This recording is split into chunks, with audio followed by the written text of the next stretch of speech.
Պարոն Փաշինյան, դուք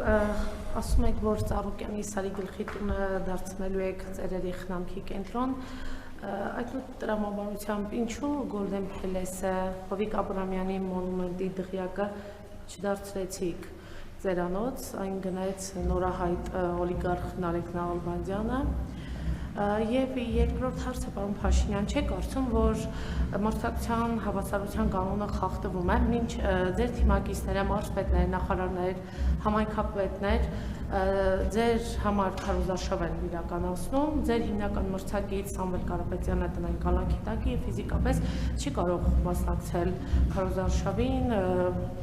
բակային հանդիպումներ ունենալ, թաղային հանդիպումներ ունենալ, շնորհակալություն։ Ձեր նշած անձը կալուգացի օլիգարխը ոչ պատգամավորի, ոչ էլ վարչապետի թեկնածու է։ Այսինքն դուք խոսում եք գործող անցնող ամբաստանյալի մասին։ Այդ մարդը ոչ վարչապետի թեկնածու է, ոչ էլ պատգամավորի թեկնածու է, ոչ էլ կարող է լինել այդպեսին։ Ինչ վերաբերվում է մարզպետներին, համայնքների ղեկավարներին,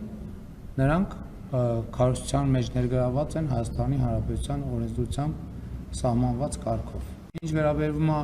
ապօրինի գույքի պոտենցիալ մնացած դեպքերին, որոնց մասին դուք խոսում եք, այդ ամեն ինչով վարույթներ են հարուցված եւ այդ վարույթները քննվում են եւ հետաքննվում են,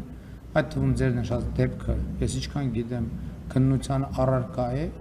եւ ես նաեւ նման դեպքերը նկատի ունեմ, երբ որ ասում եմ, որ մենք շատ հաճախ չենք կարողանում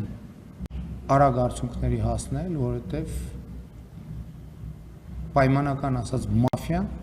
դեռ շարունակում է որոշ տեղեր շոշափուկներ ունենալ եւ մենք այդ շոշափուկները կտրելով գնում ենք առաջ եւ շարունակելու ենք այդ շոշափուկները կտրելով գնալ առաջ,